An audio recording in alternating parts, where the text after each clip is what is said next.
this is Stitchless TV.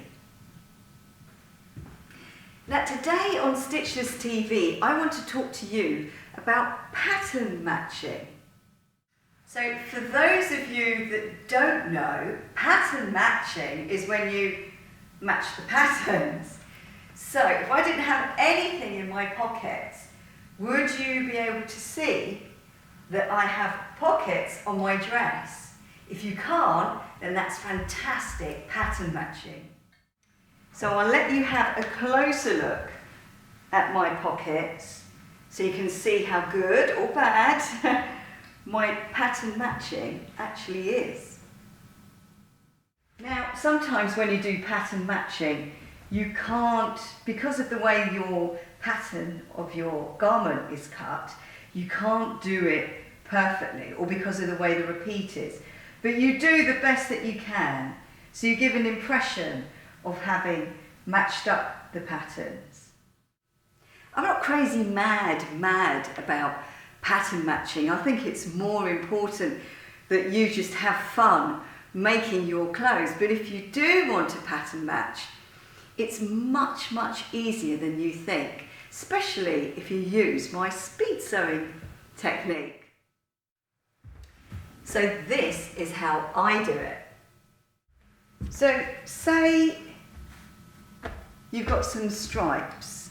So we'll use these ones as our first ones. And we want to create some chevron stripes, you know, where it goes in a zigzag shape. And we have to match up the stripes perfectly. Just so you know, to do chevrons, you need one square, or one piece of material with the lines going down, and one of them going across. And then if I remove that one from there, and that one from there, and I put those two together, then that's basically how we create chevrons. So, but we need to pattern match them. Now this is what I do, and I apply this technique for all of my pattern matchings. Before I embark upon any pattern matching, whatever my seam allowance is, I am going to fold it back and press it. So in this situation, it's a centimetre seam allowance. So without stretching, because it is on the cross in this situation, I'm going to press back my seam allowance.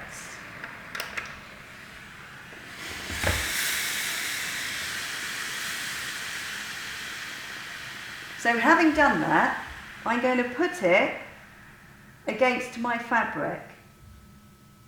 Now in order for me to know if my pattern is matching, with the folded back bit of my seam allowance, it should be a continuation of the pattern, how you want it to see on the other side.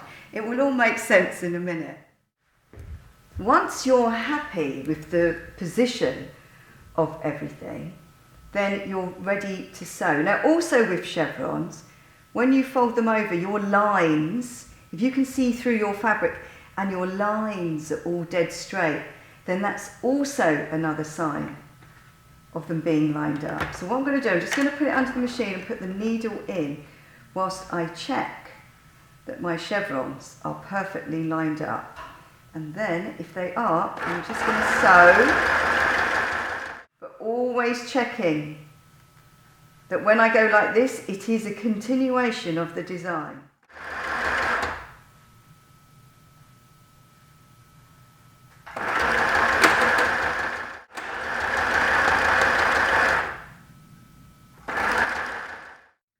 So hopefully you can see that that's completely perfect. Now I want to show you with a pattern fabric how it works really effectively with all fabrics. So now I've got my wonderful Dolce & Gabbana style fabric. Now if you want to know where I got that from, then you need to watch my video on where to get amazing Dolce & Gabbana style fabric. So we're going to use the same technique. Now the first thing that I want to do in order to pattern match it is just sort of roughly see where it's going to go. It's obviously going to go around this area here. So I'm going to first of all press back my seam allowance. So in this situation, my seam allowance is a large centimetre, so I'm going to press that.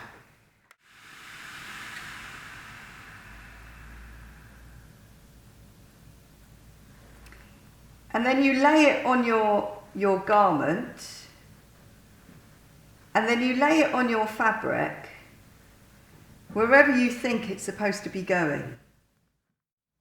So when you sew, if I turn this over, so when I sew it on, the idea is, because I've pressed back this seam allowance, it should, if it's in the correct position, it should be just like an effortless continuation of the pattern. And then I just simply have to sew down in the well of that folded seam allowance.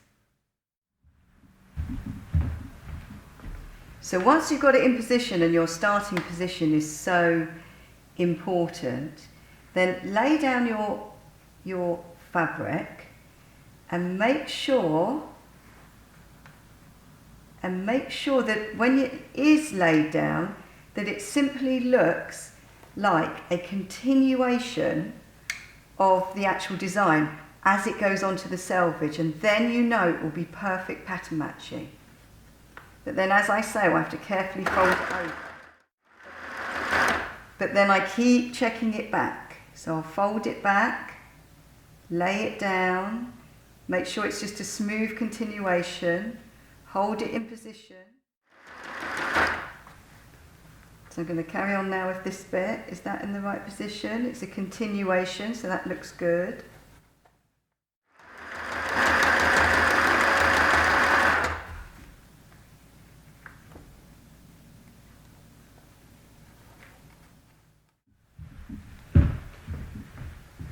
So look, and then when it's pressed back, you can see that it's a perfect continuation. Look, there's that little box going over there.